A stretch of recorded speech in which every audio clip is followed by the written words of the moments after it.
up, guys? Today we're going to talk about helmets, specifically the M1917 helmet from World War I. The U.S. M1917 steel helmet is basically a slightly modified version of the British Mark I steel helmet. This design of helmet was patented and designed by John Leopold Brodie in 1915. He came up with the design because essentially during the outbreak of World War I 1 year earlier, none of the armies were using steel helmets. They were using cloth and leather headgear and hats, which when you kind of break down the kind of warfare that was taking place during World War I, is pretty insane. You're talking cloth and leather against things like trench warfare and artillery bombardments to the scale that was happening. It's just stupid. So I think the French were the first ones to develop a steel combat helmet, but from my understanding, theirs was kind of bowl-shaped and was made to fit under a cloth cap. The British Army liked the basic idea of a steel helmet, but they just didn't like that design. They didn't really think it met their needs, and it wasn't strong enough, and it didn't meet their standards. So John Leopold Brodie kind of came up with his design, and they did like that. It was improved for sure. He came up with his Type A, which was initially just produced for a few weeks and sent out to troops until they realized that it was made out of mild steel, so they wanted something that was a little bit stronger. So they came up with the Type B, which was, I think, 12% manganese in the steel, which made it ballistically a lot stronger. I think it was like 10% stronger than the Type A. And so they kind of came out with that in, I think it was like October of 1915 to put out to the troops. Now, like I said, that first Type A, that was sent out to the troops, I think September of 1915, and that was only allowed 50 helmets to the battalion. And now, mind you, this is all British as of right now. So there was only allowed 50 to the battalion, so all those helmets went right to the soldiers that were actually in the trench doing the fighting. And that it was October of 1915 when the Type B came out. And then by early 1916, they had produced, I think it was 250,000 of those helmets, and that at that point they were able to supply more of the ranks and whatnot with that helmet by April, which was huge.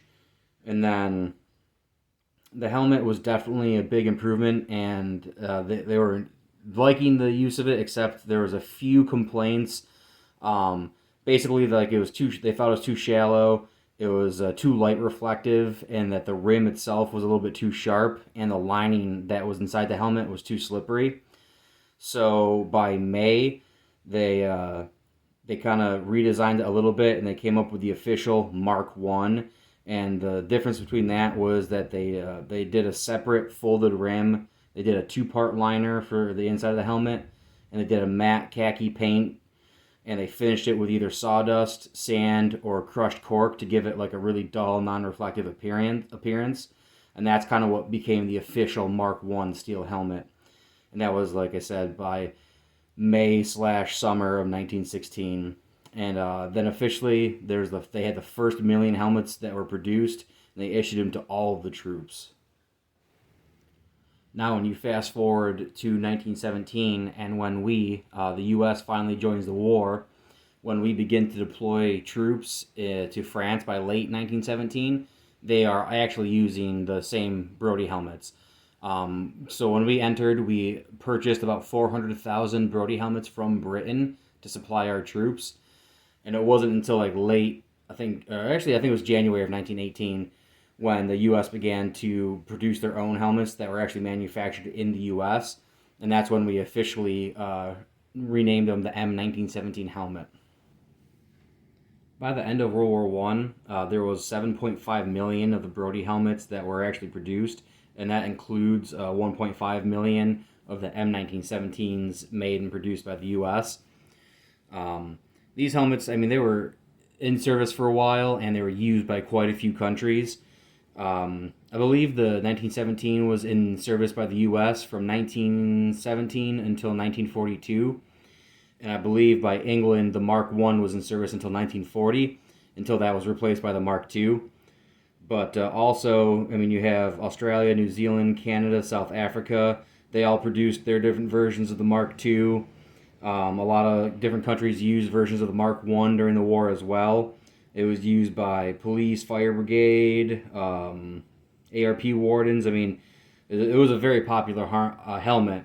And like I said, you see the British use almost the exact same thing with just slight differences in the chin strap and whatnot as the Mark II all throughout World War II as well. The two examples that I have are both U.S M1917 helmets, not the British Brodie. The easiest and quickest way to tell the difference is really when you flip the helmet around and take a look at underneath it. Now this version does not have a liner, it's just a shell. But when you look at the bale wires and the bale wire holders, in the British helmets, these were made with a thinner 16 gauge either brass or sometimes steel. The U.S. is a 12 gauge steel for that bale wire. And then the holders themselves, if you look up here, it's just a single, this one is a steel harness rivet on the U.S. And the British one, there would be a rivet that went through, but it was actually a split steel rivet, so it would come out into like two pieces like that, and they would, you would separate them and push one to that side and one to that side. So when you look at the British one, it'll be, it'll look very distinct. You'll be able to tell the difference immediately. That's the easiest and quickest way to tell the difference. Another one is just the paint itself. Now this one was hand painted camouflage. So that's a little bit harder, but you can see, like I was talking about, how sometimes they'll throw sawdust or cork or something like that. You can see that pattern on here, especially like right in here. That's all what that was. So the U.S., when they painted their helmets, they would, while the paint was still wet, they would throw sawdust at it and then cure it and all that kind of stuff. And you can see the same type of finish on that, or the flecks of sawdust are on that. Now this one does actually have the liner still,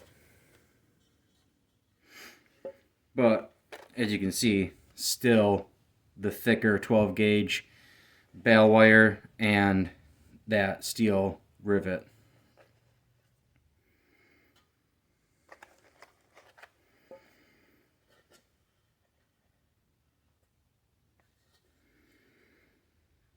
Now they both do have, let me see if I can find it. They both have, this one is ZD, looks like 192 for the heat number.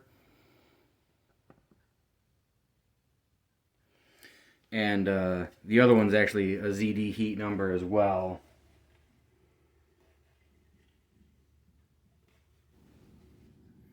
So, as you can see, this one